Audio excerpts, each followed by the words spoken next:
Hands out, freight trash. This stop ain't a charity lane. Deputy Faulkner ripped Trina Daniels's license from her fingers and flicked it onto the asphalt, heel grinding it down like something meant to be erased. Look at her, he barked to the circle forming fast. Big rig. No sense. Always hauling lies. Rusk laughed and yanked her arms back, metal cuffs clamping too tight, twisting until her shoulders screamed. A phone lifted behind them, recording. Search her, Rusk said. Bet she's dirty. Trina's boots stayed planted beside her semi, jaw locked, eyes empty. In her ear, the hidden comm thumped once. Urgent. Faulkner leaned in, smug, unaware the woman held his fate. Before continuing, comment where in the world you are watching from and make sure to subscribe because tomorrow's story is one you can't miss. The heat rippled off the asphalt as Trina Daniels pulled her black semi-truck into the rest stop. She'd been tracking this route for weeks now, watching the pattern of suspicious vehicles that passed through like clockwork. The air conditioning died as she cut the engine, and sweat immediately began to bead on her forehead. Climbing down from the cab, Trina's boots hit the cracked pavement with a solid thud. She adjusted her fitted black t-shirt and reached for the manifest clipboard tucked behind her seat. Years of tactical training had taught her to stay aware of her surroundings while appearing casual. She noted the few other trucks scattered across the lot, the tired families shuffling in and out of the rest stop building, the pair of local police cruisers parked in the shade. A quick glance at her watch confirmed it was 2:15 p.m. Right on schedule for her routine stop. She flipped through the manifest pages, mentally counting down the minutes until her target should appear. That's when she heard the boots approaching. Well, well, what do we have here? The voice dripped with false friendliness. Deputy Rusk swaggered toward her, thumbs hooked in his belt loops, a smirk plastered across his ruddy face. Don't see many lady truckers out here, especially not. He paused deliberately, looking her up and down. Trina kept her expression neutral. Afternoon, officer. Just checking my paperwork before heading out. A second set of footsteps approached from behind, slower, more measured. Deputy Faulkner emerged like a shadow, his cold eyes studying her with calculated intensity. This is a rest stop, not a parking lot, he drawled. How long you planning to loiter here? Not loitering, sir. Standard safety check, then I'll be on my way. Trina's tone remained professional, but she felt her muscles tensing. The way they had positioned themselves, Rusk in front, Faulkner circling behind, was textbook intimidation. Safety check, huh? Rusk snorted. Sure you ain't running something else out of this truck? Lot of unusual activity in these parts lately. A small crowd of travelers had started to gather, watching the scene unfold. Trina saw a teenage girl pull out her phone, recording. Good. My paperwork's in order, Trina said, holding out her commercial license. You're welcome to verify. Oh, we'll verify all right, Faulkner cut in, his voice dropping to a menacing whisper. He grabbed her wrist, twisting it slightly as he snatched the license. Funny thing about paperwork, sometimes it lies. Just like people. Trina's training screamed at her to counter his hold, to take control of the situation. But she couldn't blow her cover. Not with so much at stake. She pressed her thumb against the tiny comm unit in her ear. 2 quick taps, their agreed-upon danger signal. Sir, you're hurting my wrist, she said loudly, making sure the gathering crowd could hear. I've shown you my license. There's no reason for... Shut your mouth, Rusk barked, his fake friendliness evaporating. Getting real tired of your attitude. Acting all high and mighty with that fancy truck. We know what kind of trash comes through here. More phones had appeared in the crowd. Faulkner's grip tightened painfully. Maybe we ought to do a full search, he suggested, voice silky with threat. See what you're really hauling. Unless you want to tell us now who you're working for? Trina's heart raced, but her face remained calm. They were fishing, trying to provoke her. Did they suspect something? Or was this just their normal abuse of power? Either way, she couldn't risk the operation. Months of work, dozens of potential victims' lives on the line. "I work for myself," she stated firmly. "I've done nothing wrong, and you have no probable cause for—" The movement was lightning fast. Faulkner yanked her arm behind her back, while Rusk stepped in close, blocking the crowd's view. "Resisting an officer," Faulkner announced loudly. "Always gotta make it difficult, don't you people?" Trina's cheek slammed against the hot metal of her truck as Faulkner roughly cuffed her hands behind her back. The steel bit into her wrists. She could take them both down. The positioning was perfect for a sweep and disarm. But the mission had to come first. Always the mission. That's when she heard it, the soft buzz in her ear, followed by words that made her blood run cold. "Abort the sting. You've been made. We're compromised." The cruiser's vinyl seats stuck to Trina's skin as she watched a drop of blood from her split lip fall onto the dark upholstery. Deputy Faulkner drove with one hand on the wheel, the other resting casually on his gun. A deliberate show of power. In the passenger seat, Deputy Rusk kept turning around to leer at her. "Bet you ain't so tough now, are you?" Rusk taunted, his face red with satisfaction. "All that attitude just got you a nice trip downtown." Trina remained silent, using the bumpy road as cover to slowly work her cuffed hands toward her ankle. She had a backup comm unit strapped there. If she could just activate it, the FBI would be able to track her location. The main unit in her ear had already been discovered and crushed under Faulkner's boot at the rest stop. "I wouldn't do that if I were you."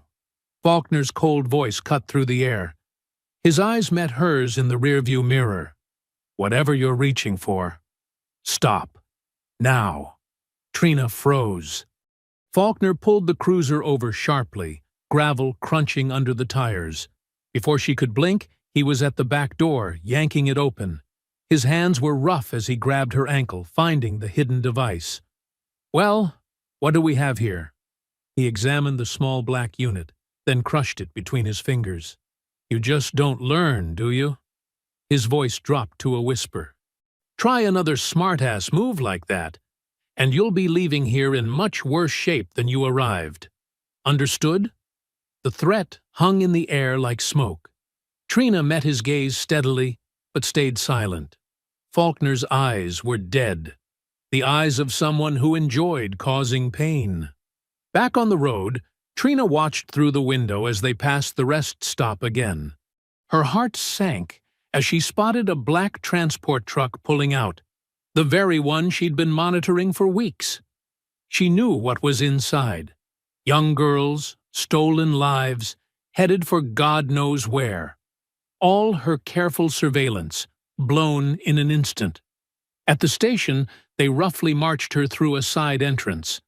The building was oddly quiet for mid-afternoon, with only a few deputies visible. They stopped at booking. "Name?" barked the desk sergeant, not looking up. "Keisha Lorne," Trina replied evenly, using her well-established alias. She'd been operating under this identity for months, with perfect documentation to back it up. Faulkner's eyes narrowed slightly. He stepped closer, studying her face. "Funny. You don't look like a Keisha to me." "That's what my mama named me," Trina shot back, letting a hint of defiance color her tone. "Play the role," she reminded herself. Just another angry civilian being harassed. "We'll see about that," Faulkner murmured. He nodded to Rusk. "Put her in holding." Alone. The holding cell was small and reeked of bleach. A single narrow window near the ceiling let in a shaft of dusty light. Rusk shoved her inside hard enough that she stumbled, catching herself against the metal bench. "Enjoy your stay, princess," he sneered, slamming the door with unnecessary force. Miles away, in an unmarked van serving as FBI Mobile Command, Agent Monroe paced the cramped space, running his hands through his gray hair in frustration. Multiple screens showed static, where there should have been tracking data. "What do you mean we've lost both signals?" he demanded. "The truck and Agent Daniels, both gone?" "Yes, sir," a young tech replied. "Agent Daniels's primary comm went dark at 1422. Backup unit activated briefly at 1445, but was also lost. The transport truck's tracker showed it heading east on I-70. Then, nothing." "Jesus Christ," Monroe muttered. Months of careful work, dozens of potential victims, all slipping away. And now one of his best agents was in the wind. A junior agent burst into the van, tablet in hand. "Sir, you need to see this. It's going viral." The shaky phone footage showed Trina being roughly handled by the deputies, their racist comments clearly audible. The teenager who'd filmed it had posted it with the caption, "Cops harass black female trucker for no reason. Spread this!" Back at the station, Faulkner methodically searched through Trina's confiscated belongings. His movements were unhurried, practiced. When he got to her socks, his fingers found something hard. He pulled out a slim black phone, different from the basic burner they'd already logged into evidence. Turning it on, his face hardened as he saw the encrypted screen, satellite uplink active. The wallpaper was the FBI seal. Without a word, he walked to the front of the station and quietly locked the main doors. No one in, no one out. The afternoon sun cast long shadows through the holding cell window as Trina sat perfectly still, mentally mapping the building's layout, counting guard rotations, noting every detail. Her training hadn't failed her yet. She just had to stay alive long enough to use it. The evidence room's fluorescent lights buzzed overhead as Faulkner circled Trina like a shark. She sat handcuffed to a metal chair, her dark skin glistening with sweat in the stuffy room. He held up her two confiscated devices, turning them over in his hands with exaggerated care. "You know what I think?" Faulkner's voice was soft, dangerous. "I think you're not some truck driver at all." He leaned in close, his breath hot against her face. "I think you're a fed bitch who stuck her nose where it doesn't belong." Trina kept her expression blank, staring straight ahead. Her split lip throbbed, but she wouldn't give him the satisfaction of seeing her pain. "Nothing to say?" He slammed both devices onto the metal table, making her flinch despite herself. "That's fine. I made some calls. Just waiting to hear back about what to do with you." He pulled out his phone, dialing a number while maintaining eye contact with her. "Yeah, it's me. Got something you need to know about." He stepped just outside the door, but his voice carried clearly. "Found FBI gear on her." "No, nobody knows she's here. What do you want me to do with her?" Trina's ears strained to hear the response, but the voice on the other end was too muffled. Faulkner's face darkened as he listened.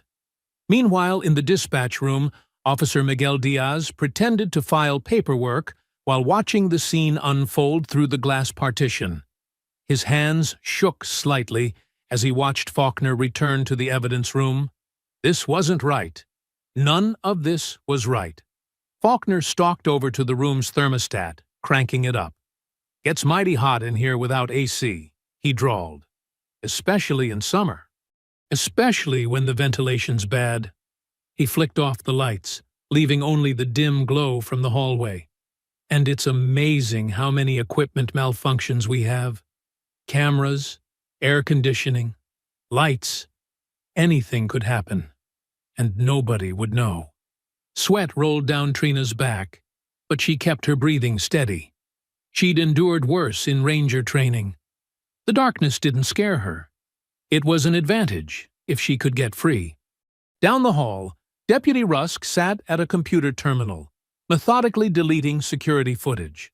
His pudgy fingers moved quickly across the keyboard, erasing every trace of their encounter with Trina at the rest stop. He'd done this before. Agent Monroe's voice crackled through the precinct's main phone line for the third time in an hour. "This is Senior FBI Agent Monroe. I need to speak with your commanding officer immediately." The desk sergeant's response was rehearsed. "Sorry, sir. Sheriff's out of town. Can't help you. This is a federal matter. Click. The line went dead. Back in the evidence room, Faulkner pulled up a chair, sitting backwards on it to face Trina. You know what happens to people who threaten our operation? He pulled out his knife, using it to clean under his fingernails. They tend to disappear. Lots of deep woods around here. Lots of hungry animals. Trina's muscles tensed imperceptibly. She'd mapped 4 possible exits, noted the weak point in her handcuffs, counted the steps to the door. She just needed the right moment. Officer Diaz walked past the evidence room for the 3rd time, his conscience eating at him. Through the door's window, he saw Faulkner press his knife against Trina's throat. Diaz's hand instinctively moved to his phone, then dropped away. Who could he even call? The whole department was corrupt. Still nothing to say? Faulkner pressed the flat of the blade harder, leaving a white line across her dark skin. No FBI buddies coming to save you? No backup team about to burst in? Trina met his gaze steadily, her silence more powerful than any words. She could smell the fear beneath his bravado, the desperate smell of a man who knew his time was running out. Faulkner stood abruptly, shoving the chair away. He paced the room like a caged animal, growing more agitated by her continued silence. You think you're tough? You think you can wait us out? He grabbed her jaw roughly. Nobody knows you're here. Nobody's coming for you. And by tomorrow, nobody will even remember you existed. Rusk appeared in the doorway, his face shiny with nervous sweat. All the footage is gone. Clean as it gets. Good. Faulkner released Trina's face, wiping his hand on his uniform, as if touching her had dirtied it. Get the van ready. We move her tonight. The room grew darker as the sun set outside, shadows creeping across the floor like spilled ink. Trina's lip had split open again, drops of blood falling steadily onto the concrete. The metallic smell mixed with the musty evidence room air. Faulkner leaned down, his lips almost touching her ear. You're not getting out of this town. You know too much. His whisper was barely audible as he straightened up and walked to the door. The lock clicked behind him with grim finality, leaving Trina alone in the darkness as her blood continued to drip onto the cold floor. The moonlight cast long shadows through the precinct windows as Officer Miguel Diaz stood outside the evidence room, his hand hovering over the door handle. Inside, he heard Trina cough, a wet, painful sound that made his stomach twist. The night shift was quiet. Only the hum of fluorescent lights and distant radio chatter broke the silence. His fingers trembled as he inserted the USB drive into his laptop. The backup server required his login credentials, standard procedure that nobody ever bothered to check. Within minutes, he had the footage from the rest stop incident copying over. Each second that ticked by felt like an eternity. Come on, he whispered, glancing nervously down the empty hallway. The progress bar crept forward with agonizing slowness. Another cough from inside the room. Diaz grabbed the water bottle and first aid kit he'd hidden in his jacket. The lock clicked softly as he used his key, slipping inside before anyone could spot him. Trina sat exactly where Faulkner had left her, still handcuffed to the chair. Her lip had swollen, dried blood caking her chin. In the dim light, her eyes tracked his movement with sharp awareness that belied her battered appearance. Here, Diaz whispered, unscrewing the water bottle. Drink this. Please. She studied him for a long moment before accepting, letting him hold the bottle to her lips. She drank deeply, some water spilling down her chin. I know you're not just some truck driver, Diaz said quietly, setting down the first aid kit. The way Faulkner's acting, something's wrong here, really wrong. Trina swallowed hard, her voice raspy. If you don't get help soon, people are going to die. Her eyes bore into his. Children, in that black transport truck that left the rest stop. You understand what I'm saying? Diaz's hands shook as he opened the first aid kit. I copied the arrest footage before Rusk could get to all of it. But I don't know who to trust. The whole department. Call this number, Trina whispered, reciting digits. Ask for Monroe. Tell him exactly where I am and that Faulkner's involved directly. He'll understand. Outside in the parking lot, car doors slammed. Diaz peered through the window to see Faulkner striding toward the tree line behind the station, his uniform replaced by dark civilian clothes. 3 men waited in the shadows, their faces obscured by ski masks despite the summer heat. Jesus, Diaz breathed, ducking down. He watched as Faulkner pulled an envelope from his jacket, handing it to the tallest masked figure. Their voices carried faintly through the night air. FBI agent. Needs to disappear. Faulkner's words drifted in fragments. No traces. Cash changed hands. The masked men nodded and melted back into the darkness. Faulkner stood watching them go, then checked his phone and smiled. Miles away, in an unmarked surveillance van, Agent Monroe stared at his monitor in growing horror. The tracking signal from Trina's backup phone had just flatlined. Not just blocked, but completely dead.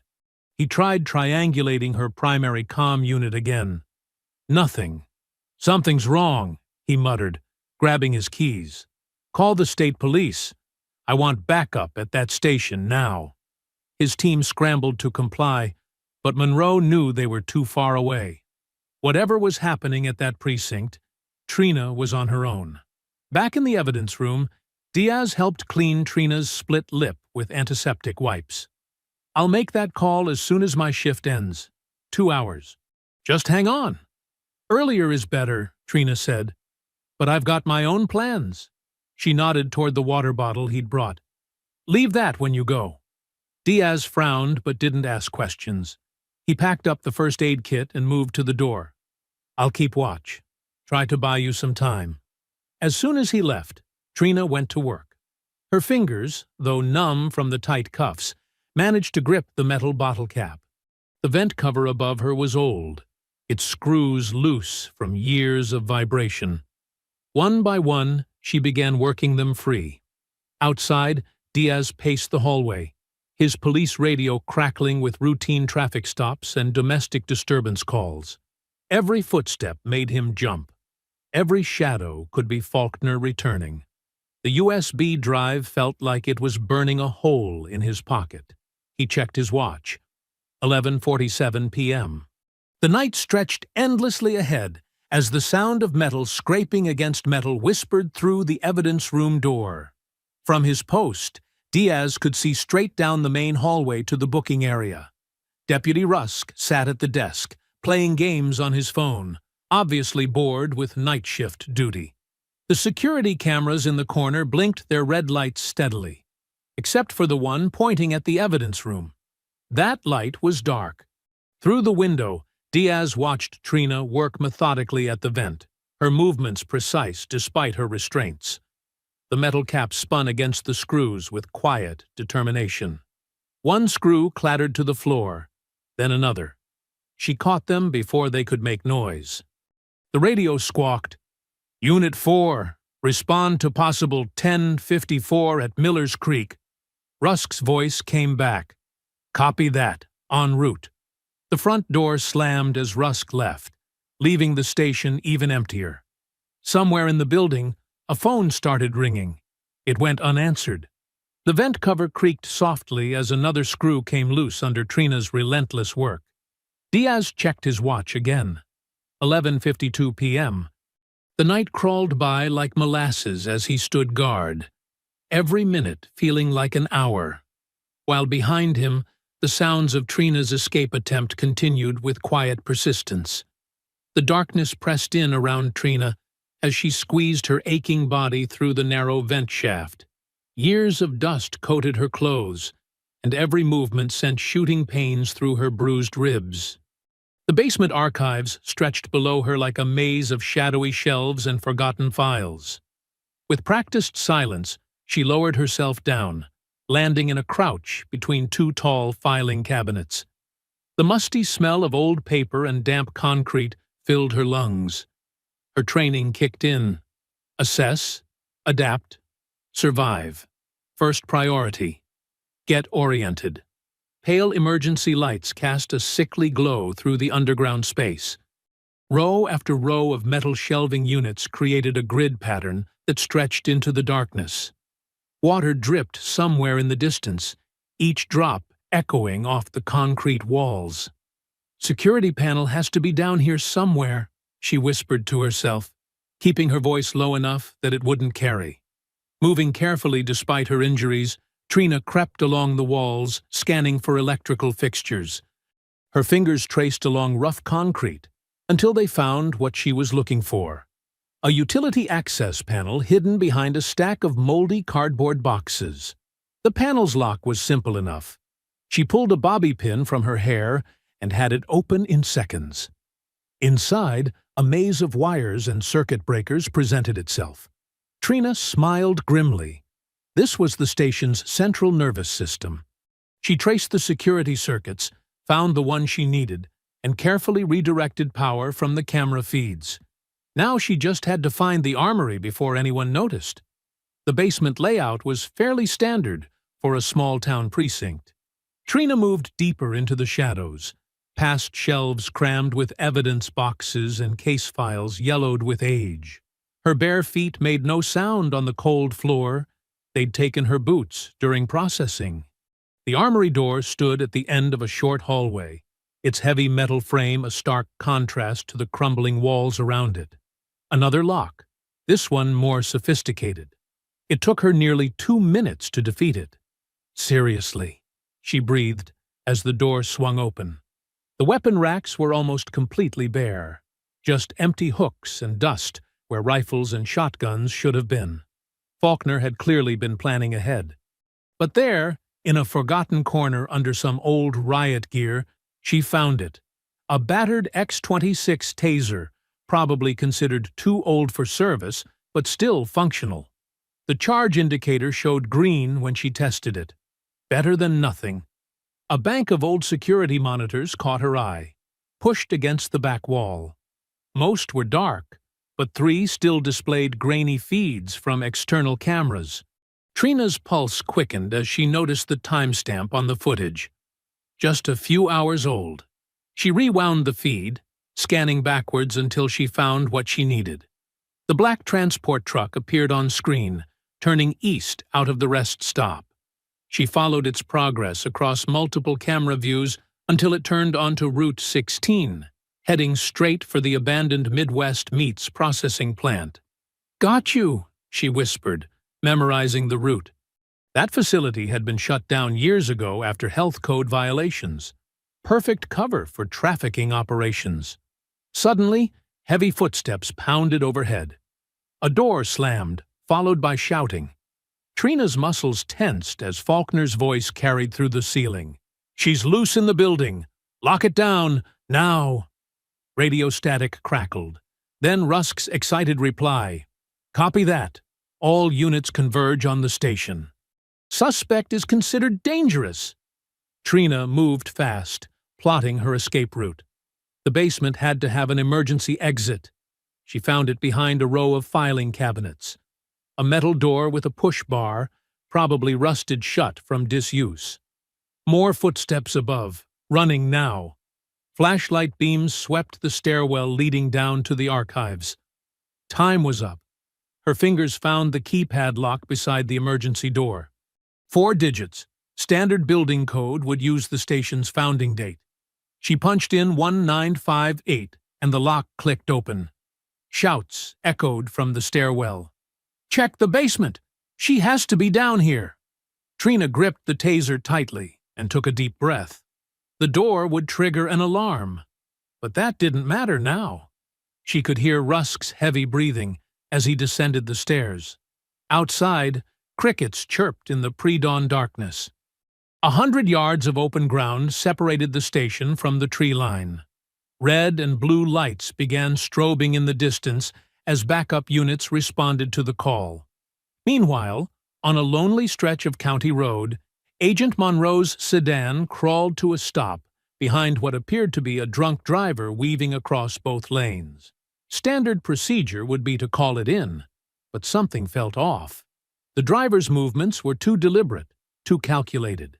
Monroe reached for his radio, but before he could key the mic, headlights blazed to life in his rearview mirror.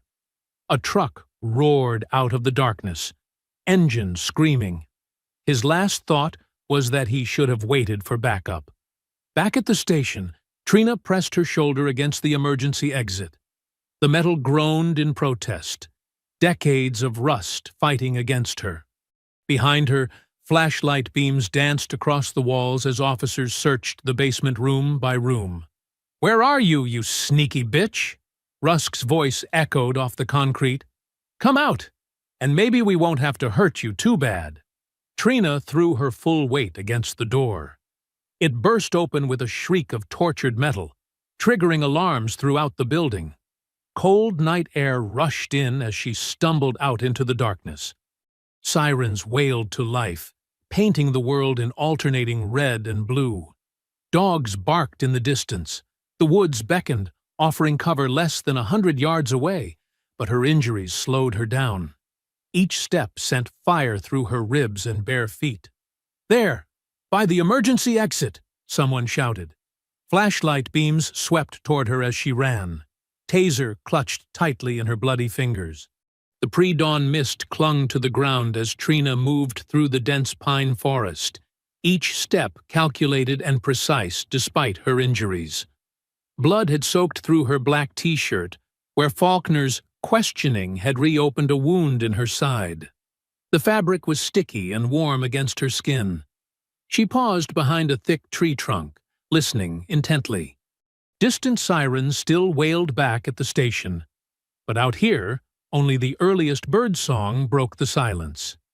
Her bare feet were cut and bruised from running across rough terrain, leaving a trail she needed to hide.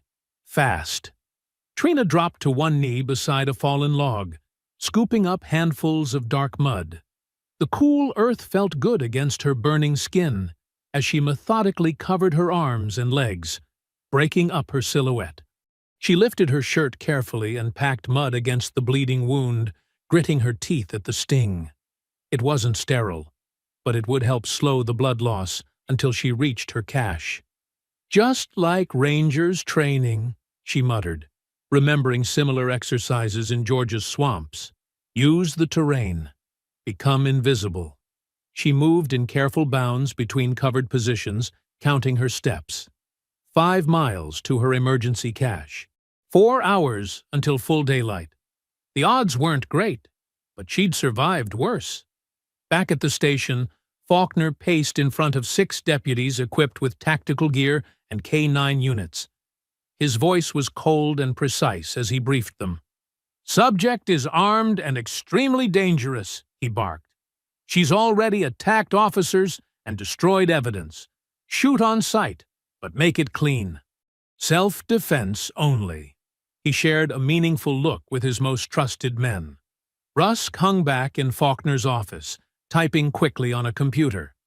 The screen showed a suicide note, carefully worded to paint Trina as unstable and delusional. "Boss, got the note ready," he called out. "Says she was hearing voices, got paranoid about trafficking conspiracies. Real textbook stuff." Meanwhile, Officer Diaz sat alone in the dispatch room, replaying the last voicemail from Agent Monroe. Hidden in the standard check-in message was a code. 3 seemingly casual words that made Diaz's blood run cold. Sunshine, breakfast, red. The FBI emergency signal for "Officer down," internal threat. In the woods, Trina moved steadily northeast, using the rising sun to maintain her bearing. She kept to the deepest shadows, freezing in place whenever branches cracked in the distance. The sound of dogs barking carried on the morning air, still far away, but getting closer. Her vision swam occasionally from blood loss and exhaustion, but she forced herself to focus. The cache was close now. She'd chosen this spot carefully 3 months ago when setting up her cover, a decrepit farm storage container that looked abandoned hidden in a grove of old oaks. After another 30 minutes of careful movement, she spotted it through the trees. The container's rusty exterior blended perfectly with the surrounding brown foliage. Trina did a full perimeter check before approaching, looking for signs of disturbance. Everything was exactly as she'd left it. The lock's combination hadn't been touched. She spun the numbers quickly. 8 to 4, 7 to 2. The door creaked open just enough for her to slip inside. Cool darkness enveloped her as she felt her way to the battery-powered lamp. Soft light illuminated the container's interior. A Spartan but well-equipped safe house. Medical supplies, weapons, communications gear, and survival equipment lined the metal walls in neat rows. Trina didn't waste time. She stripped off her mud-caked shirt and cleaned the wound properly, using antiseptic that made her hiss through clenched teeth. The cut needed stitches. She'd done this before, but it never got easier. Her hands remained steady as she sewed the gash closed, mentally reciting old military cadences to stay focused through the pain. With the wound handled, she moved quickly through her gear checklist. A fresh tactical outfit replaced her bloody clothes. Her backup Glock 19 felt reassuring in its holster. She clipped her spare FBI credentials inside a hidden pocket and powered up a burner phone. The field map showed her position relative to the meatpacking plant, a straight shot east once she got through the woods. In the distance, dogs bayed excitedly. The search teams were spreading out, working in a standard grid pattern. They'd reached this area within hours. Officer Diaz paced nervously in the evidence room, Monroe's message playing over in his mind. He'd tried calling the agent's phone repeatedly, straight to voicemail every time. The tracking system showed Monroe's last known location on County Road 23, but the signal had gone dark hours ago. This was bigger than a simple arrest gone wrong. People were dying. Faulkner's voice crackled over the radio. Team 2, push northeast along the creek bed. Team 3, set up containment along the highway. She's out here somewhere. Rusk joined the search, eager for action. Hey, boss, what about that FBI guy? The one who kept calling? Taken care of, Faulkner replied flatly. Focus on finding her before she reaches civilization. In the container, Trina finished gathering her essential gear. Everything else would have to be abandoned. She reached into a hidden compartment and removed a weathered photograph, handling it with unusual gentleness. The image showed a young girl with bright eyes and a gap-toothed smile, standing proudly next to a science fair project. Emily Martinez, age 13. Last seen at a rest stop just like the one where Trina had been arrested. That case had brought her here, chasing leads that pointed to a trafficking network protected by corrupt law enforcement. Trina's jaw tightened as she looked at Emily's innocent face. The girl would be 16 now, if she was still alive. All the evidence suggested this region was a major hub for the traffickers, and Faulkner was clearly their enforcer. Her expression hardened as she tucked the photo into her vest pocket. Every moment she wasted, that transport truck got further away with its human cargo. She checked her watch. 5:47 a.m. Time to move. The fluorescent lights flickered inside the empty gas station as Trina worked quickly at the manager's computer. Her stolen police credentials had gotten her through the back door, and her signal jammer ensured no alarms would reach dispatch. The morning sun streamed through dirty windows, casting long shadows across the empty aisles. Her fingers flew across the keyboard, accessing the regional security network. Years of FBI cybersecurity training had taught her how to navigate these systems blindfolded. The screen filled with camera feeds from every major intersection and business along Highway 15. Come on, where are you? She muttered, scanning through hours of footage. Her side throbbed where she'd stitched herself up, but she pushed the pain aside. A flash of black caught her eye. There, the transport truck, exactly as she remembered it. No plates, heavily tinted windows, custom exhaust stack. She tracked its movement through multiple cameras, watching it turn east onto County Road 86 before disappearing into an industrial zone. The meatpacking plant stood out immediately. Officially closed for 3 years, but satellite imagery showed recent tire tracks and power usage. Perfect cover for trafficking operations. Remote location, soundproof walls, cold storage units. Her jaw clenched as she thought about what might be happening inside. Trina pulled out her burner phone and dialed the FBI's secure line. 3 rings, then a click. "This is Agent Daniels. Authentication code Sierra 947. I need immediate backup at—" The line crackled with static. A distorted voice cut in. "Sorry, Agent Daniels. Line's been temporarily disconnected." Her blood ran cold. She recognized that voice. Deputy Rusk. Someone at the Bureau was feeding them information. Her own agency had been compromised. Back at the sheriff's station, Officer Diaz stood in the doorway of Rusk's office, holding a printout of the fake suicide note.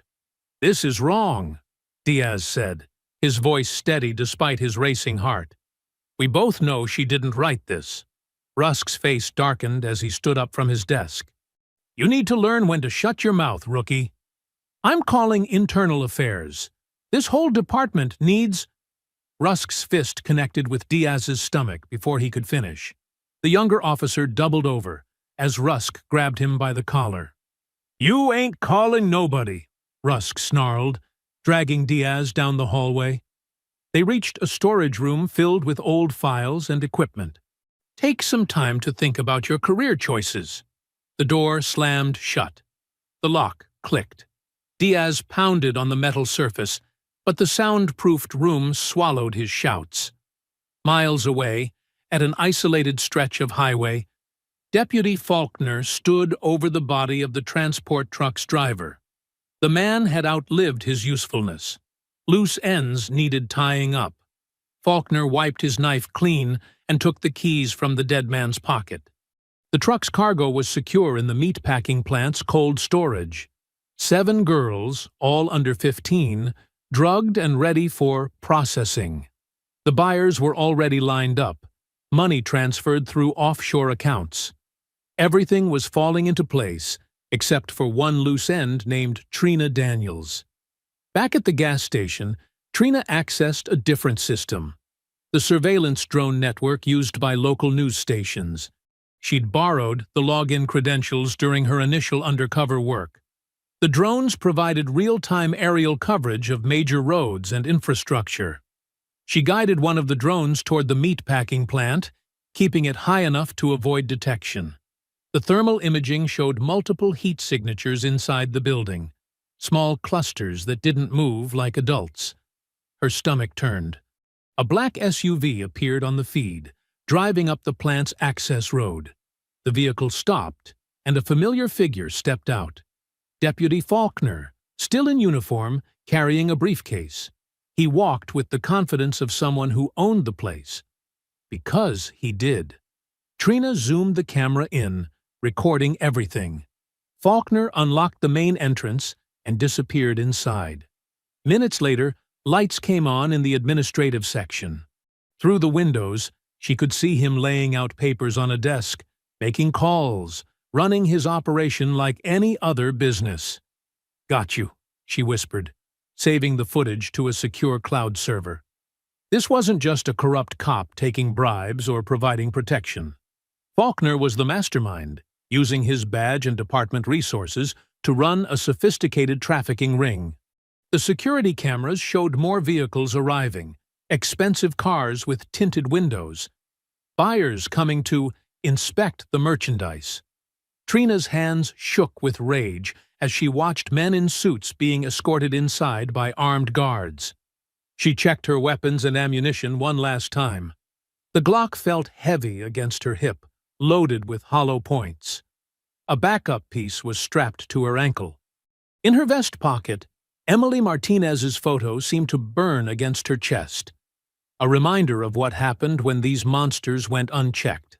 The signal jammer beeped, warning her that police frequencies were active nearby.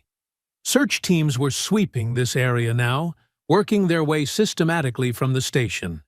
She'd stayed in one place too long. Trina wiped the computer's logs and gathered her gear. Through the gas station windows, she could see dust kicked up by approaching vehicles. Time to disappear again. But now she had what she needed: proof of Faulkner's operation and its location. The drone feed continued streaming to her phone as she slipped out the back door. On the screen, another black SUV pulled up to the plant. More suits, more guards, more lives being destroyed while the world looked away. The diesel engine rumbled as Trina guided her semi-truck down the empty industrial road. The afternoon sun cast long shadows across the cracked pavement, and the meat-packing plant's rusty sign creaked in the wind. Her truck, once just cover for surveillance, now served a different purpose. She'd reinforced the front bumper with steel plates and filled the trailer with tactical gear. Parked in a secluded spot half a mile from the plant, Trina methodically prepared her equipment. The bulletproof vest felt familiar against her skin as she secured the straps. Memories of her Army Ranger days flooding back. She checked each smoke grenade twice, arranging them on her belt for quick access. The suppressed Glock slid smoothly into her thigh holster. "This ends today," she whispered, touching Emily Martinez's photo one last time before tucking it away. Her mind drifted back to 3 months ago, when the operation first started. The FBI had solid intel about girls disappearing along I-70, but every time they got close, the traffickers seemed to vanish. Now she knew why. The memory made her blood boil. "The transport will hit the rest stop at 0200, Agent Monroe had said, pointing at the map in their mobile command center. "We'll have teams here, here, and here." But the truck never showed. Instead, state troopers flooded the area, forcing their surveillance teams to pull back. The same pattern repeated for weeks, their targets always one step ahead. "Someone's feeding them information," Trina had insisted. "We need to go dark. Run this off books." Monroe agreed, and they set up the trucker cover story. But even that had been compromised. The mole ran deeper than they'd imagined, all the way to the FBI's regional office. Every move they made, Faulkner knew about it first. Inside the meat-packing plant, screams echoed through the cold storage area.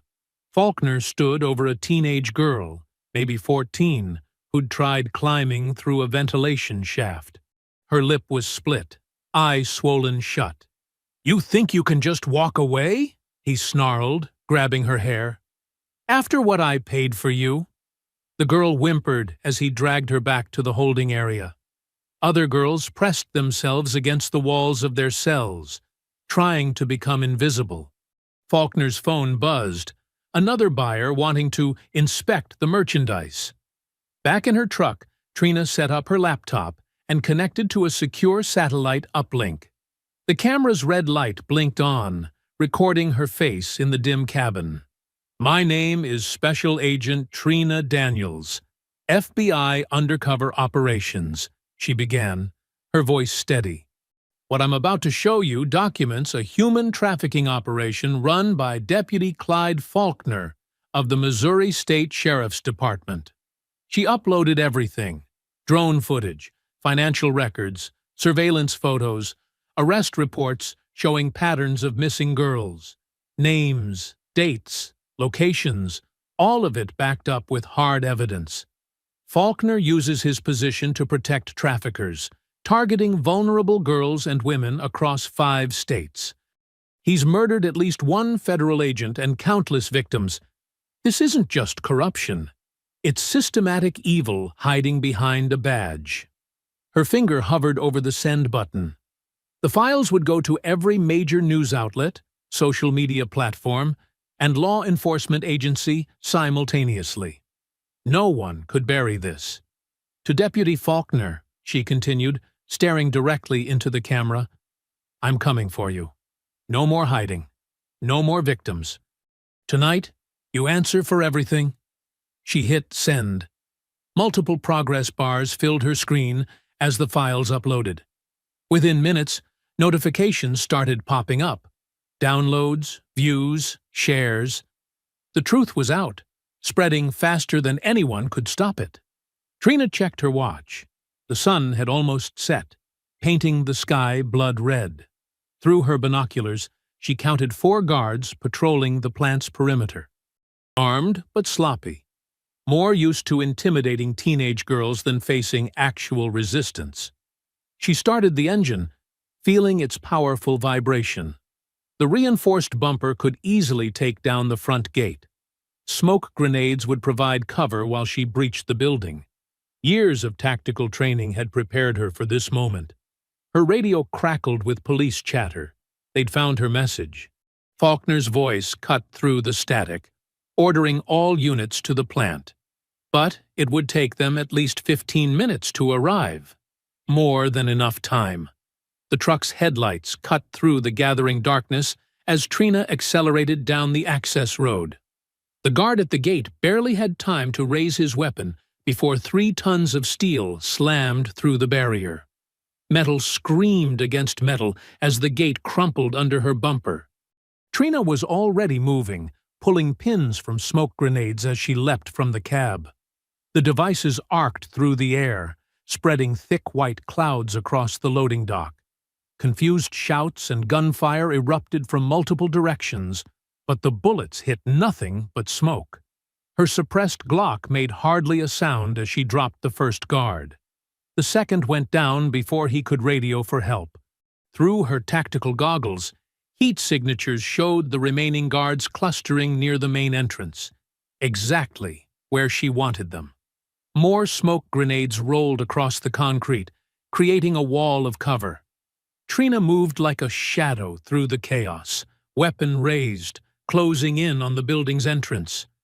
Inside, she could hear Faulkner shouting orders, trying to regain control of a situation that had already spiraled beyond his grasp. This was the moment everything changed. No more running, no more hiding. The time for justice had finally come. The metallic stench of rust and decay filled Trina's nostrils as she moved through the smoke-filled corridors. Water dripped from exposed pipes overhead, creating an eerie percussion that mixed with distant shouts and running footsteps. Her tactical goggles revealed heat signatures moving frantically through the building. 2 guards appeared at the end of the hallway, their rifles sweeping back and forth through the smoke. Trina pressed herself against a corroded wall, controlling her breathing. The first guard passed within inches of her position. She struck like a viper. Her hand clamped over his mouth, while her other arm locked around his throat in a rear naked choke. He thrashed, but her grip was iron. Within seconds, he slumped unconscious. She lowered him silently to the floor. "Joey? You see something?" The second guard called out, moving closer. Trina waited until he was just past her before stepping out. He spun, raising his weapon, but she was already inside his guard. Her palm strike crushed his nose. As he staggered, she grabbed his rifle barrel, twisting it away while driving her knee into his solar plexus. He doubled over, gasping. A precise strike to the base of his skull put him down. Screams echoed from somewhere ahead. Trina moved faster, checking corners as she advanced. The corridor opened into a processing area filled with rusty hooks and ancient machinery. A third guard stood there, holding a terrified teenage girl in front of him like a shield. His pistol pressed against her temple. "Stop right there!" he shouted. "One more step, and I'll kill her." The girl sobbed, trembling in his grip. Trina raised her hands slowly, appearing to surrender. "Let her go," Trina said calmly. "You don't want to make this worse for yourself." "Shut up! Put your weapon down, now!" Trina carefully lowered her Glock to the floor. As she straightened up, her hand brushed the smoke grenade on her belt. In one fluid motion, she pulled the pin and rolled it toward them. Dense white smoke erupted between them. The guard instinctively loosened his grip on the girl. That split second was all Trina needed. She surged forward as the girl broke free, tackling the guard before he could aim. They crashed into a metal table. His pistol skittered away across the floor. The guard was bigger, but Trina had years of combat training.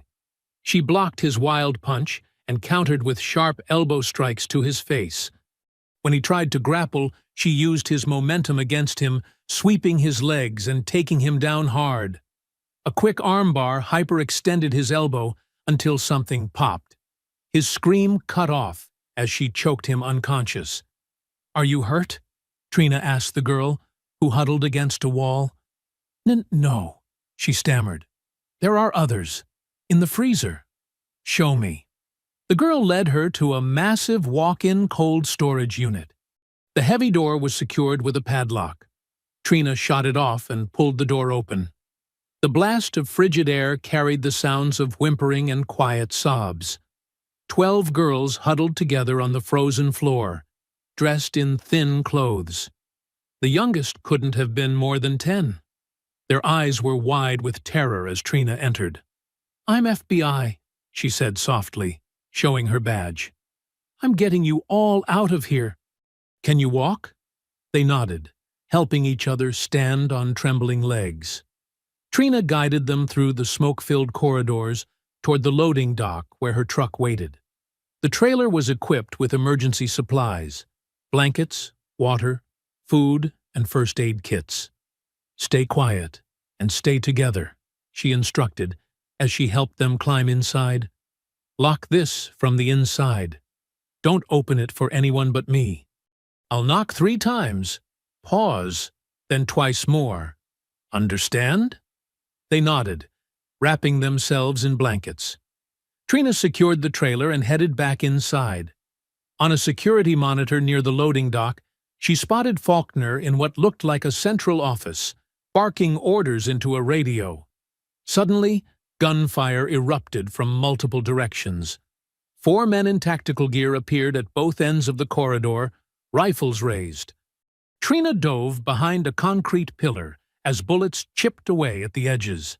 "You're dead, Fed!" one shouted. "No way out!"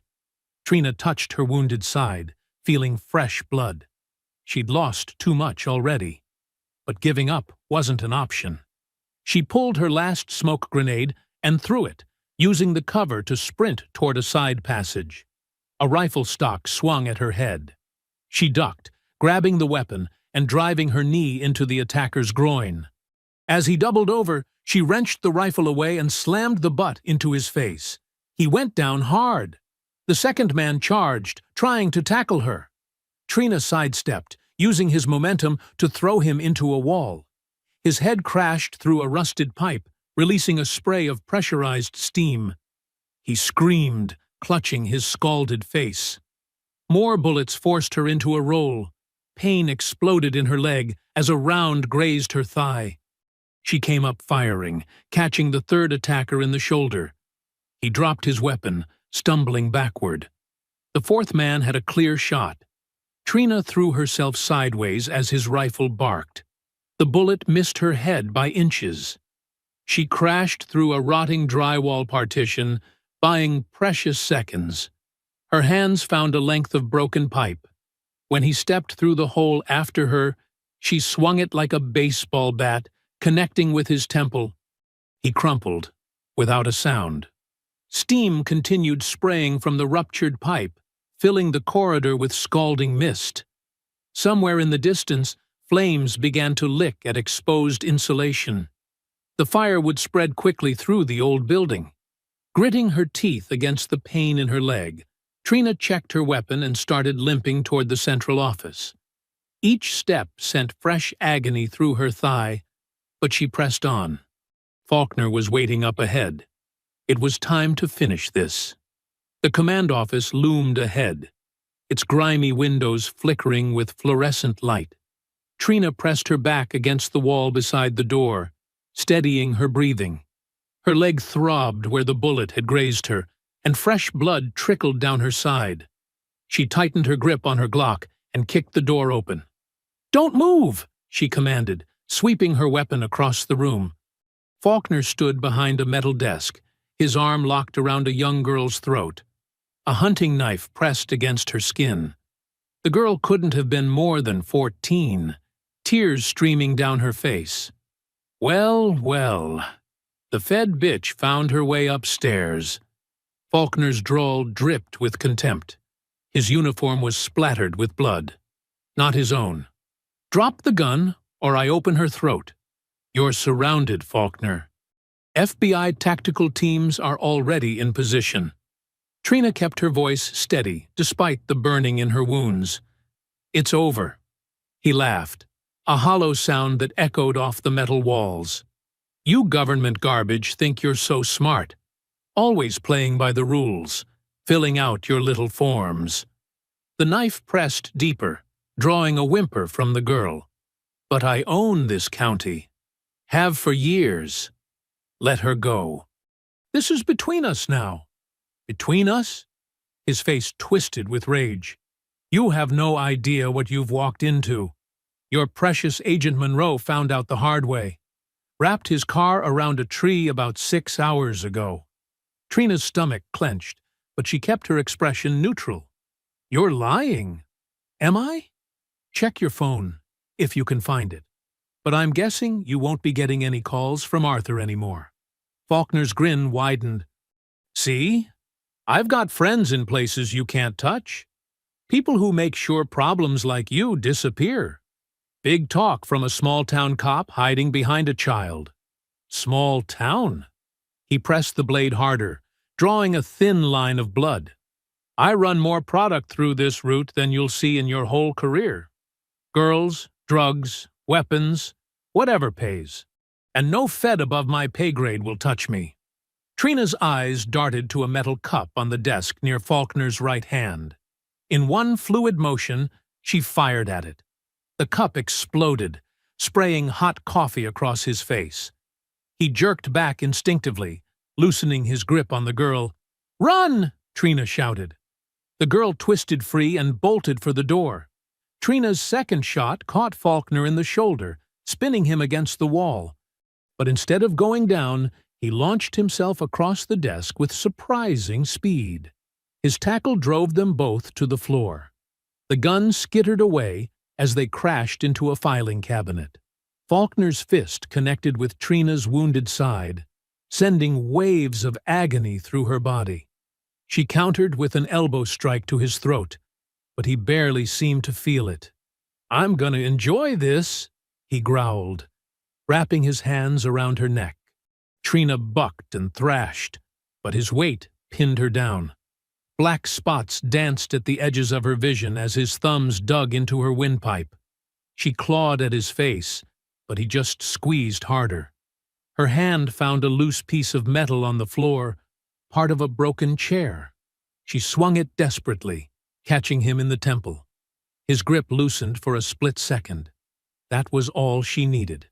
Trina drove her thumb deep into his eye socket. Faulkner screamed, rearing back. She planted her foot against his chest and kicked hard, sending him stumbling backward. Before he could recover, she tackled him into a support beam. His head cracked against the steel with a sickening thud. They grappled on the floor, trading savage blows. Faulkner fought like a cornered animal, all technique abandoned in favor of raw brutality. He caught her with a wild punch that split her lip. She answered by driving her knee into his groin. Rolling away from another grab attempt, Trina snatched up her dropped handcuffs. When Faulkner lunged again, she caught his arm and used his momentum to flip him. The cuffs snapped around his wrist before he could pull free. "You're finished!" she panted, securing the other cuff to an exposed furnace pipe. "You stupid by—" His words cut off as she slammed his head against the pipe. "Shut up." Trina wiped blood from her mouth and activated the body camera clipped to her vest. The red light blinked, indicating it was streaming live. Faulkner thrashed against the cuffs, spitting curses. His eye was swollen shut where she'd gouged it, and blood ran down his face from a gash on his forehead. Trina looked directly into the camera lens. Her voice was raw, but unwavering. This is who your heroes really are. In the distance, police sirens began to wail. Orange flames reflected off the office windows as the fire spread through the lower levels of the plant. Smoke curled under the door, growing thicker by the second. You hear those sirens, Faulkner? Trina's words carried clearly on the video feed. That's the sound of your empire burning down. Every trafficking route, every dirty cop, every piece of evidence you tried to bury, it's all coming to light. He lunged at her again, the cuffs clanking against the pipe. I'll kill you for this. No. She stood over him, eyes hard. You'll rot in a federal prison, knowing a black female agent brought down your whole operation. And that's going to hurt worse than anything I could do to you.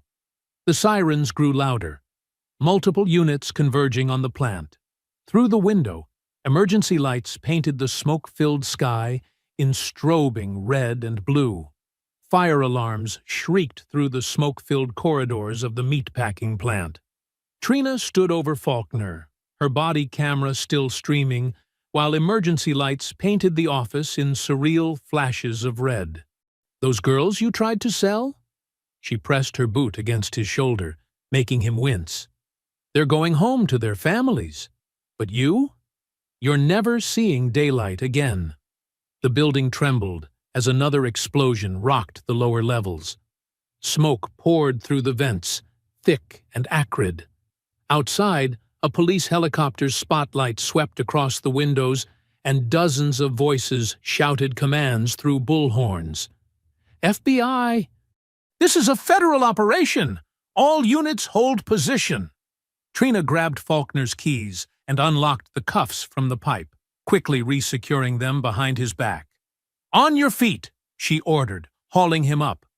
We're walking out of here. You're dead, he snarled through bloody teeth. You hear me? Dead! She shoved him toward the door. Keep talking. The whole country's watching your meltdown live. They emerged into the hallway as state police in tactical gear rushed up the stairs, weapons raised. Federal agent, Trina called out, holding up her backup badge. I have 12 victims secured in my truck outside. They need immediate medical attention. Ma'am, we've got ambulances standing by, one officer responded, training his rifle on Faulkner. The building's about to go up. We need to evacuate now. Trina pushed Faulkner forward, keeping pressure on his wounded shoulder. The stairwell was filling with smoke, making visibility poor. She could hear the girls coughing in her truck outside, scared voices carrying through broken windows. They reached the ground floor as federal marshals burst through the main entrance. Fire crews attacked the blaze with high-pressure hoses, creating a wall of steam and smoke.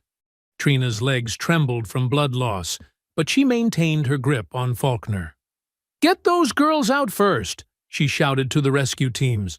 My truck's parked against the north wall. Medics rushed past with stretchers and oxygen tanks. The girls emerged one by one, wrapped in emergency blankets, some barely conscious from the cold of the storage unit. Others clung to each other, sobbing as paramedics guided them to waiting ambulances. Faulkner tried to twist away in the chaos, but Trina drove her knee into the back of his leg. Don't even think about it, she growled. A familiar voice cut through the noise.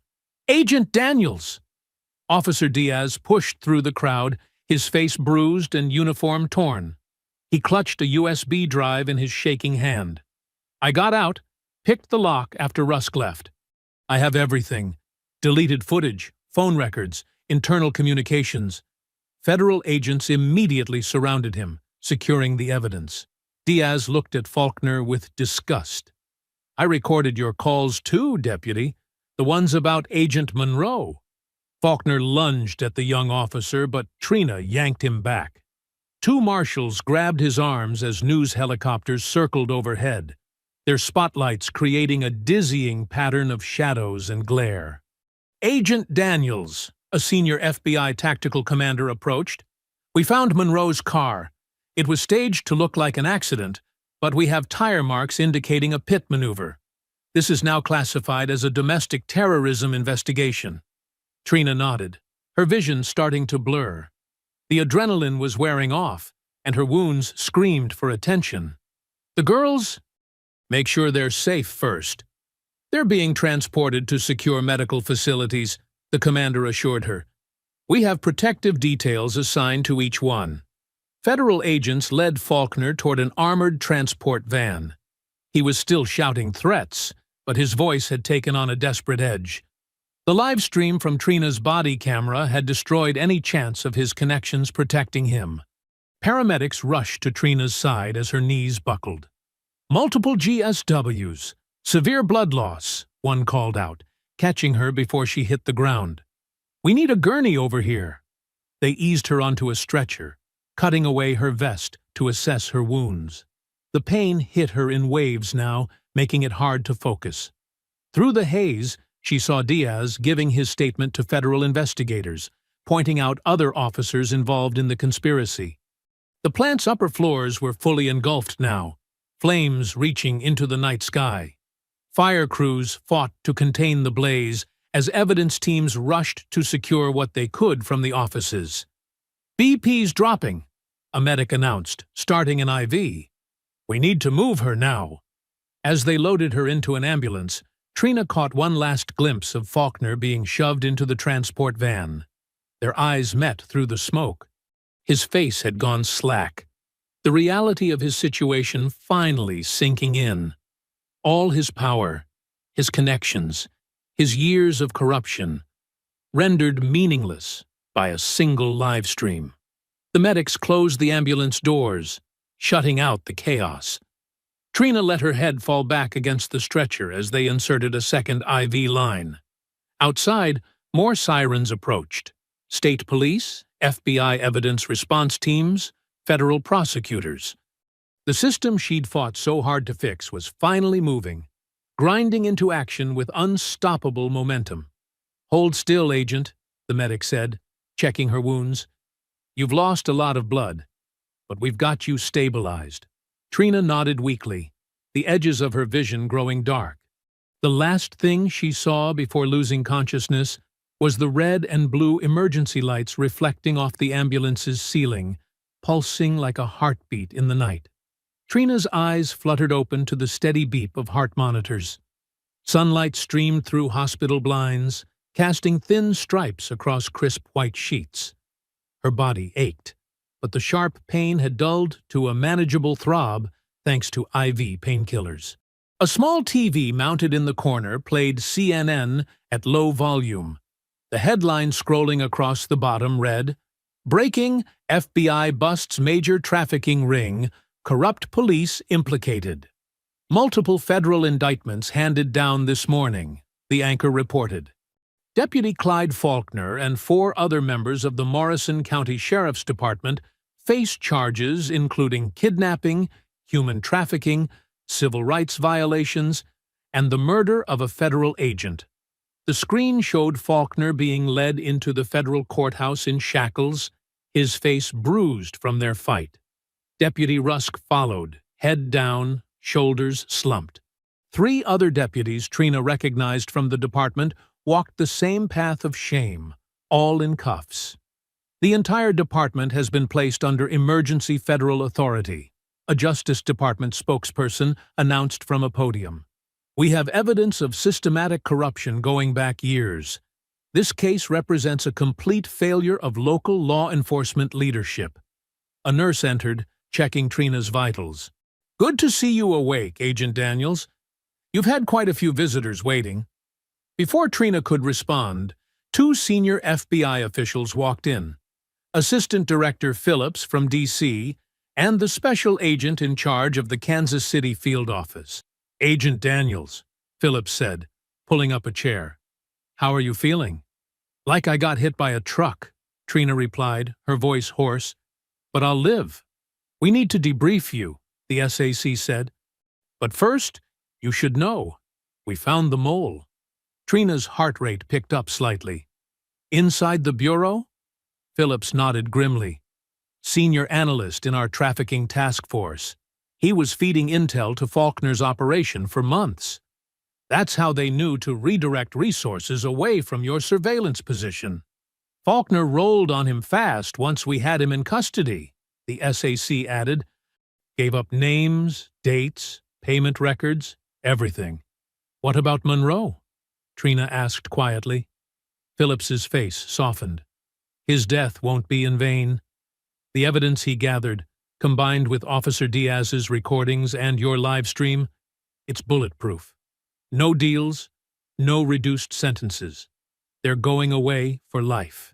As if on cue, the TV showed Officer Diaz being escorted into the federal building, surrounded by U.S. Marshals.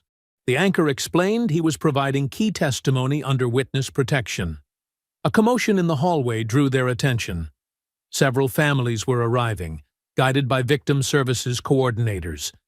Trina recognized them from the missing persons files, parents of the girls she'd rescued. We'll continue this later, Phillips said, standing. You have some visitors who've been waiting to thank you. They left as a woman entered hesitantly. Her eyes were red from crying, but she smiled through tears. Agent Daniels? I'm Sarah Mitchell. You saved my daughter Emma. Trina remembered Emma, 14 years old, taken from a mall parking lot 3 months ago. One of the girls she'd found in that freezing storage unit. Sarah gripped Trina's hand. The doctors say she'll recover. She's dehydrated, traumatized, but she's alive. Because of you. How is she? Trina asked softly. Sleeping now. But she told us what you did. How you fought those men. Got them all out. Sarah's voice broke. We thought we'd never see her again. More parents filled the doorway, all with similar stories. Their children stolen, hope fading, then suddenly returned to them. Trina listened to their tearful thanks, but her thoughts kept drifting to Monroe. If she'd been faster, smarter. The TV drew her attention again. Faulkner stood before a federal judge for his bail hearing, shoulders slumped in an orange jumpsuit. Your Honor, given the defendant's history of violence, intimidation of witnesses, and his extensive criminal network, the government requests detention without bail, the prosecutor argued. Your Honor, my client has deep ties to the community. Faulkner's lawyer began. The judge cut him off. I've reviewed the evidence, Counselor, including Agent Daniels's live stream and Officer Diaz's recordings. Your client represents an ongoing danger to society. Bail is denied. Faulkner's face twisted with rage as marshals led him away. The camera followed him until the courthouse doors closed. A doctor entered with fresh bandages. Time to check those wounds, Agent Daniels. As he worked, Trina watched more coverage unfold. The FBI was conducting raids across 3 states, targeting other members of the trafficking network. Asset seizure teams descended on shell companies and hidden bank accounts.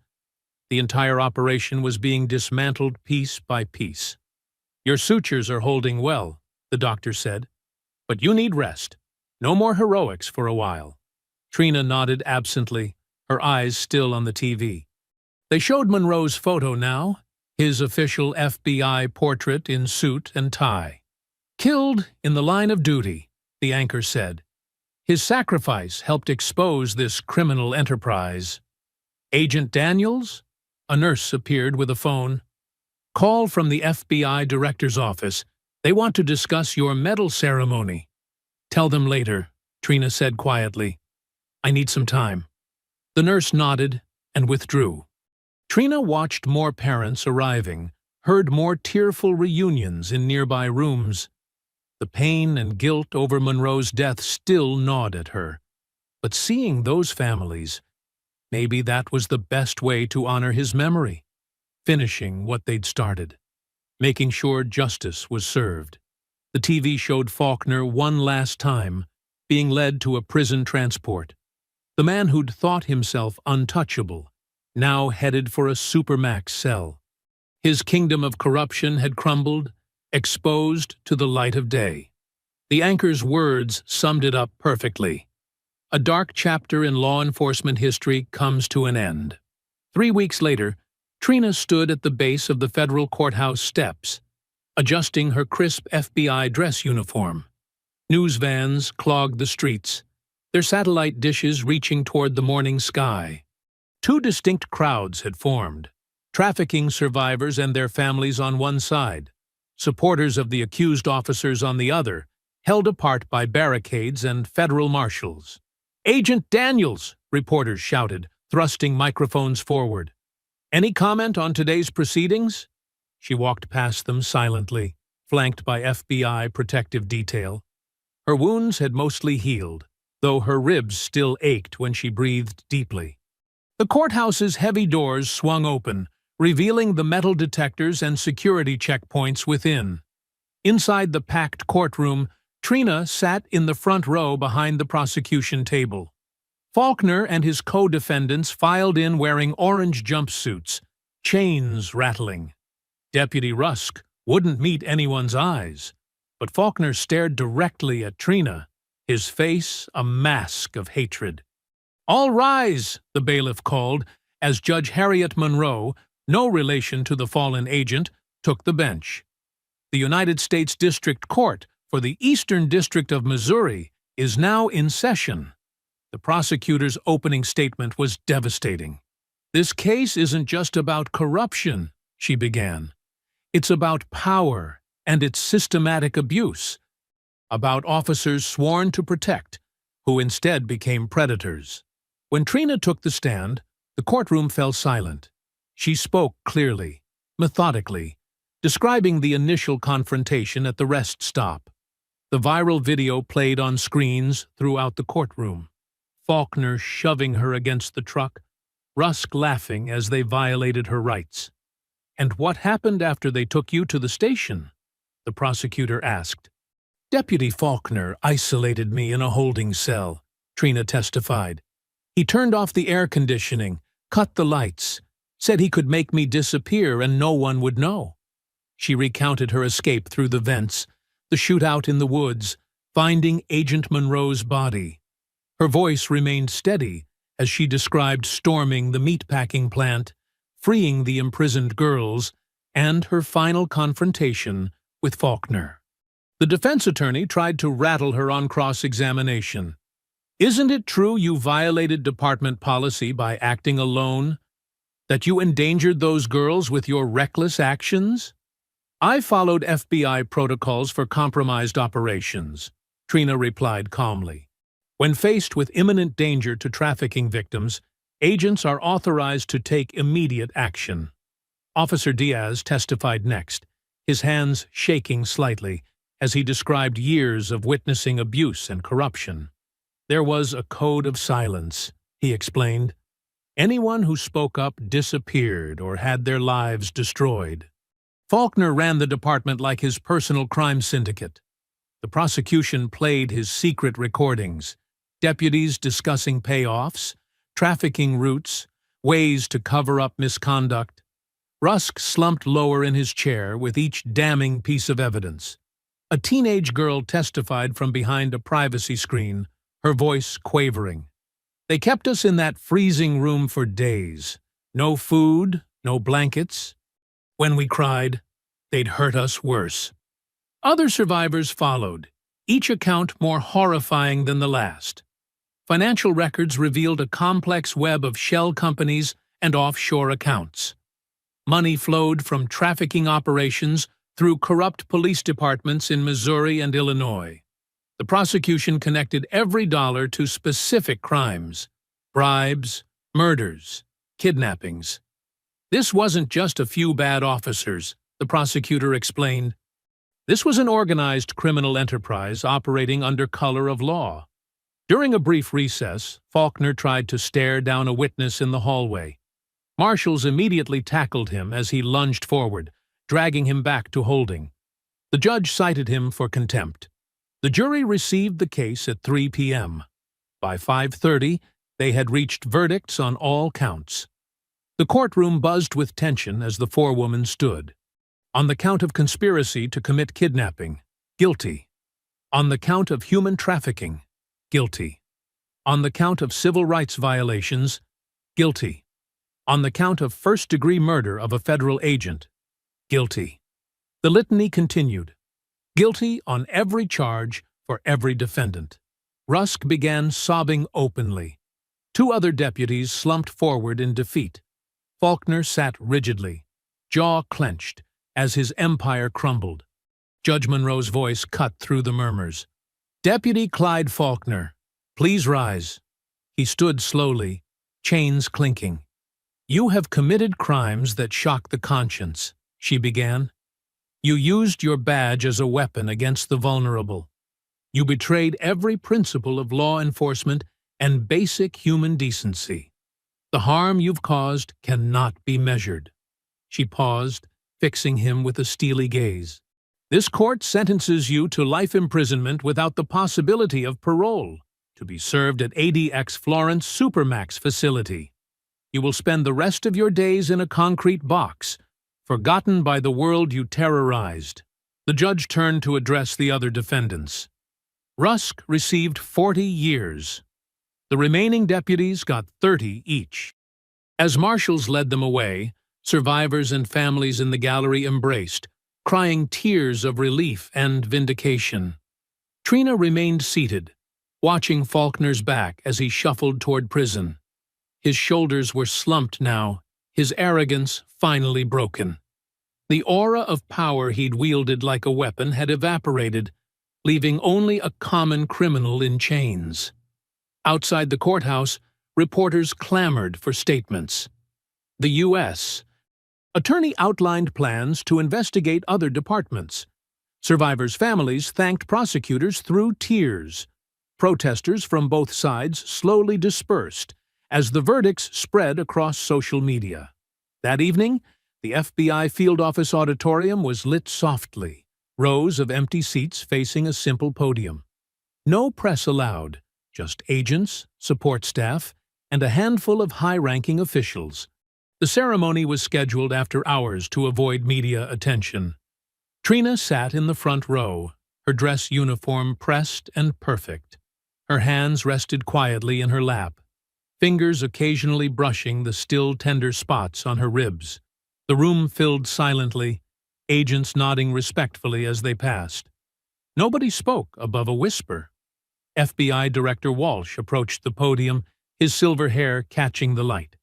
We're here tonight to honor extraordinary service and sacrifice, he began. The FBI Director's Medal for Distinguished Service is our highest civilian honor. Tonight's recipient exemplifies everything this award represents: courage, dedication, and unwavering commitment to justice. He detailed the operation's statistics. 12 victims rescued, 5 corrupt officers convicted, 3 trafficking networks dismantled, and over $20 million in criminal assets seized. But numbers don't tell the whole story, he continued. Agent Daniels faced torture, isolation, and near death. She lost her mentor, Agent Monroe, yet she never wavered from her mission to protect the innocent and bring criminals to justice. Trina rose when called, walking steadily to the podium.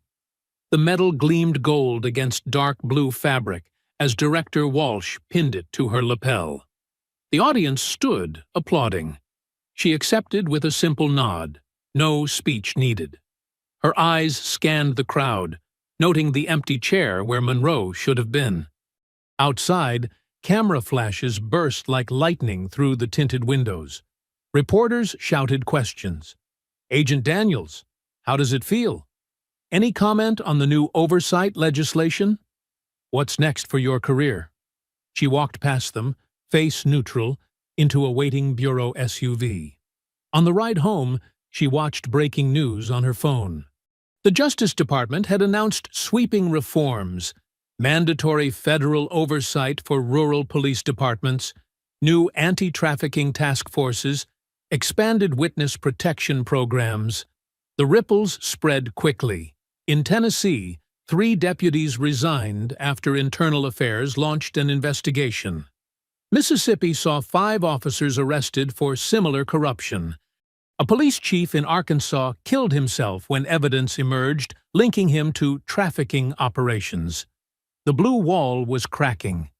At the FBI Academy in Quantico, Officer Miguel Diaz began his training, determined to become the kind of agent who could prevent future Faulkners from rising to power. His classmates treated him with respect. The rookie cop who'd helped break open one of the biggest police corruption cases in recent history. The 12 rescued girls moved through various stages of recovery. Some reunited with families, others entered specialized care programs. Money seized from Faulkner's operation funded their therapy, education, and support services. One of the older girls started a peer support group for trafficking survivors. Early morning found Trina at Arlington National Cemetery, frost coating the gravestones. She knelt at Monroe's marker, removing a small metal disc from her pocket.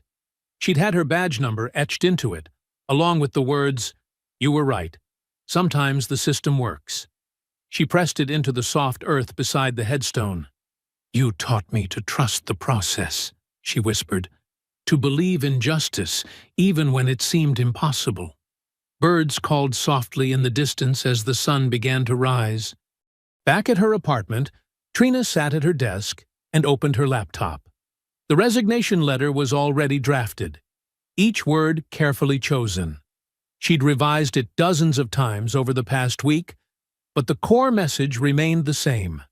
Dear Director Walsh, I tender my resignation from the Federal Bureau of Investigation, effective immediately. The Bureau gave me the tools and training to fight injustice, and for that, I will always be grateful. However, I've come to realize that my most effective work happens outside institutional boundaries. The system can work, as recent events have shown, but it works too slowly for those in immediate danger. While the Bureau processes warrants and navigates jurisdictions, victims suffer. I intend to keep fighting, just not from behind a desk. Please accept my badge and credentials with thanks for the opportunities I've been given. Respectfully, Special Agent Trina Daniels. She printed the letter, signed it with steady hands. Her badge and ID card sat ready in an envelope.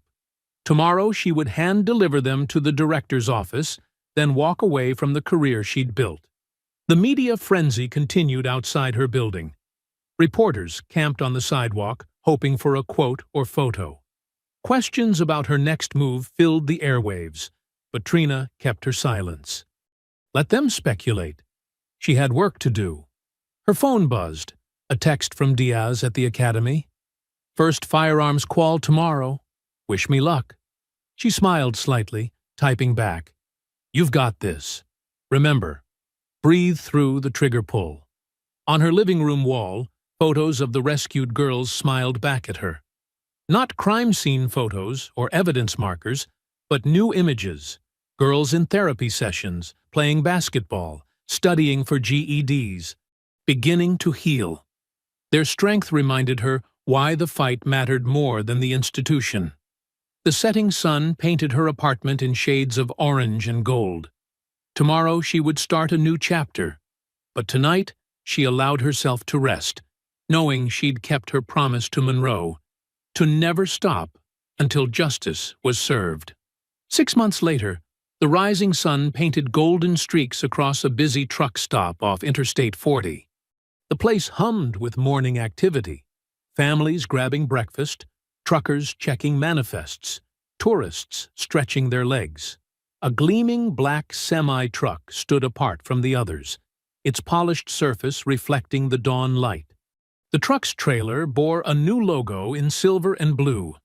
Second Chance Recovery and Response, Rescue Operations Division. Below it, in smaller text, Licensed Security Services, Federal Contractor Status B7.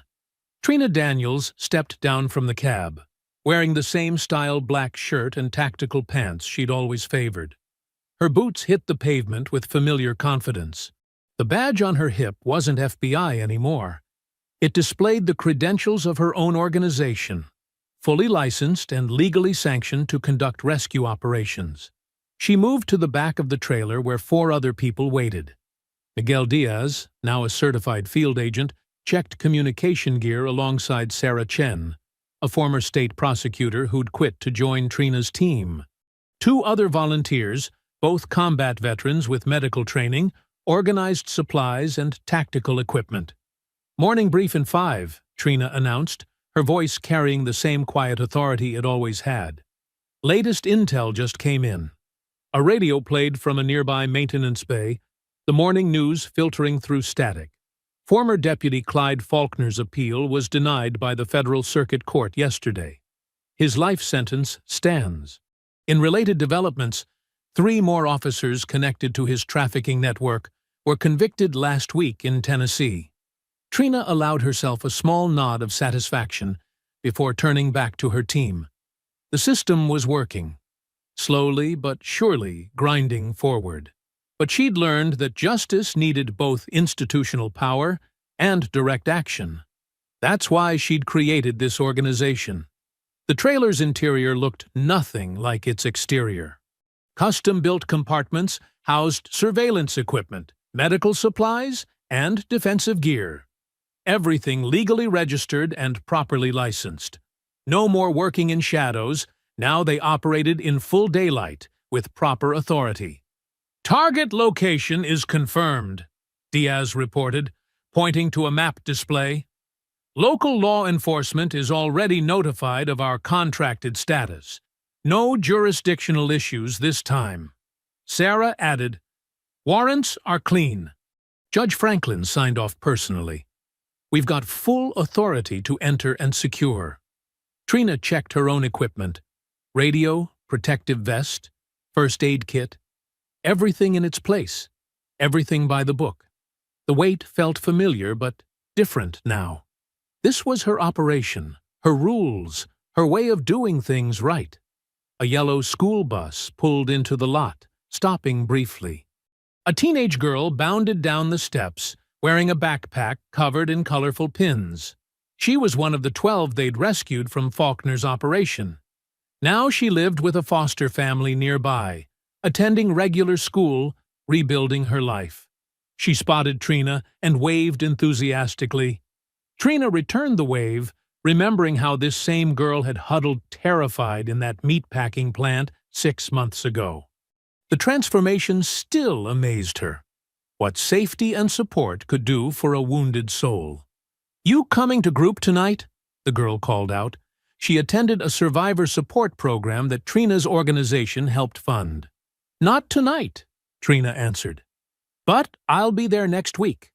Keep working on that history project." The girl beamed and hurried back onto the bus. Trina watched it pull away, carrying its precious cargo of normal teenage life and second chances. Inside the trailer, her team finished their preparations. Each person knew their role, their responsibilities. No cowboys, no loose cannons, just trained professionals doing necessary work within the law. The radio continued its morning report. Federal oversight programs have now been implemented in 17 rural police departments across 6 states. Officials credit the Faulkner case with exposing systemic weaknesses. Sarah muted it with a grimace. "Still can't believe how deep it went." "That's why we're here," Trina replied. "To make sure it doesn't happen again." Their organization had grown quickly, funded by private donors and government contracts. They provided security for domestic violence shelters, ran extraction operations for trafficking victims, and trained local law enforcement in proper procedures. Everything above board. Everything documented. The morning sun climbed higher as they finished their preparations. Truckers passed by, nodding respectfully at the logo on their trailer. The organization's reputation had spread. They were known as the ones who got things done right. Diaz checked his watch. Time to move. Trina gathered her team for final instructions. Each operation followed strict protocols. Safety first, legal compliance absolute, documentation complete. No corners cut, no rules bent. They'd learned that justice worked best in the open. A message buzzed on Trina's phone. Another thank you from a family they'd helped reunite last week. She tucked the phone away, focusing on the task ahead. The gratitude was nice, but the work itself mattered most. The team loaded up, equipment secured, plans confirmed. Trina climbed into the driver's seat, adjusting mirrors with practiced ease. The engine rumbled to life, powerful and ready. She pulled out onto the highway, sun at her back, law and truth riding with her. The black truck merged smoothly into morning traffic, just another vehicle on the road. But its purpose was clear. Its mission, vital. If you enjoyed the story, leave a like to support my channel and subscribe so that you do not miss out on the next one. On the screen, I have picked 2 special stories just for you. Have a wonderful day.